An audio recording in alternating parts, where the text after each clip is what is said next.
Comment dire en anglais, il est indispensable que les employés soient formés régulièrement afin de maintenir un niveau de compétence élevé. Alors, dans cette phrase, on va aborder deux choses. Tout d'abord, la première, c'est l'expression il est indispensable que.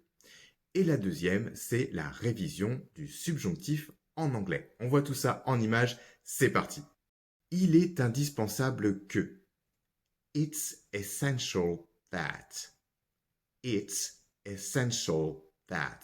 Et cette expression est suivie du subjonctif en anglais. Les employés. Employees. Employees.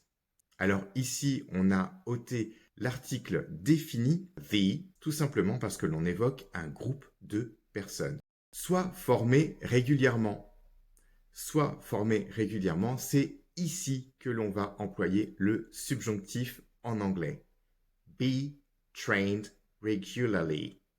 Be trained regularly. Le subjonctif, c'est en effet be. On forme le subjonctif en anglais tout simplement en utilisant la base verbale. Voilà, c'est très simple, la formation est vraiment très simple. Je peux vous donner un autre exemple. It's essential that he work harder. Et là, ici, on remarque que même à la troisième personne du singulier, on ne met pas des, car il s'agit du subjonctif. D'accord?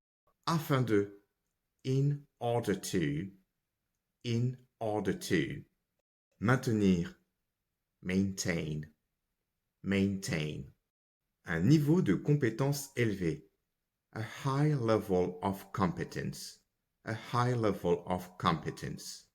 On a maintenant tous nos ingrédients pour notre phrase en anglais et cela donne It's essential that employees be trained regularly in order to maintain a high level of competence. Alors comme d'habitude, like, partage et abonne-toi et fais-moi savoir en commentaire si tu connaissais la formation du subjonctif en anglais. Et pour celles et ceux qui n'ont pas les bases et ont envie et besoin de parler anglais, vous pouvez cliquer sur le lien dans ma bio qui vous mènera directement à mon programme pour enfin parler anglais. Je vous dis à très bientôt.